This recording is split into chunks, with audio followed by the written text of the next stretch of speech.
Finally 3 साल बाद अब जब जाके मुझे लगा कि मेरी लाइफ सॉर्टेड हो गई है, एटलीस्ट मुझे ये तो पता होगा कि मुझे आगे क्या करना है, तभी हरियाणा सरकार ने एक नोटिफिकेशन जारी किया जिसमें उन्होंने लिखा कि अब इस साल से एमबीबीएस छात्रों को मेडिकल कॉलेजेस में एडमिशन लेने के लिए 10 लाख रुपए सालाना भरने होंगे।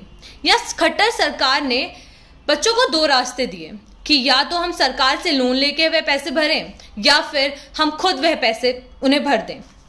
सरकार ने सालाना 10 लाख रुपए की फीस को सही बताते हुए कहा कि यह तो सिर्फ बॉन्ड है, हम तो सिर्फ बच्चों से 10 लाख रुपए साल का बॉन्ड भरवा रहे हैं ताकि उनका रुझान सरकारी नौकरियों की तरफ बढ़े, क्योंकि बच्चे पढ़ते तो यहाँ हैं पर फिर बाद में कहीं बाहर चले जाते हैं। करोड़ों रुपए का खर्च यहाँ होता है और वो फिर प्राइवेट सेक्टर में प्रैक्टिस करते हैं। पर मैं यहाँ सरकार से पूछना चाहूंगी, क्या आपके पास हर साल 1500 ग्रेजुएट्स को नौकरी देने के लिए सरकारी नौकरियां हैं?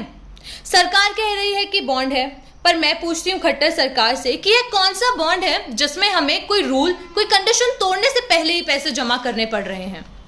चलिए ठीक है, सरकार ने बोला कि अगर आप 7 सालों तक गवर्नमेंट प्रैक्टिस करोगे तो हम आपका जो है लोन हम भरेंगे, आप लोगों को टेंशन लेने की जरूरत नहीं है। यहां तक सब लोगों को सही लग रहा था, पर आगे सरकार ने लिखा कि एमबीबीएस ग्रेजुएट्स को गवर्नमेंट जॉब देने की जिम्मेदारी सरकार की तो नहीं है। तो मैं आपसे पूछना चाहूंगी कि जहां लोन की गारंटी नहीं, जहां जॉब की गारंटी नहीं, वहां एक मिडिल क्लास इंसान 45 लाख का लोन कैसे चुकाएगा? कैपेसिटेशन फी को बॉन्ड का नाम देने वाली ये सरकार बच्चों के सपनों को कुचल रही है।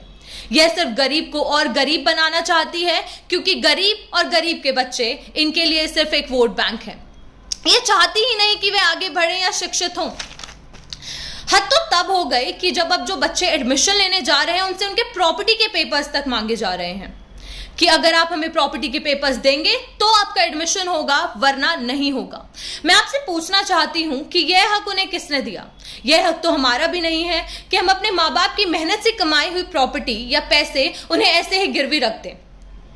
क्यों आप बेटी बचाओ बेटी पढ़ाओ जैसे खोखले आंदोलन चला रहे हैं?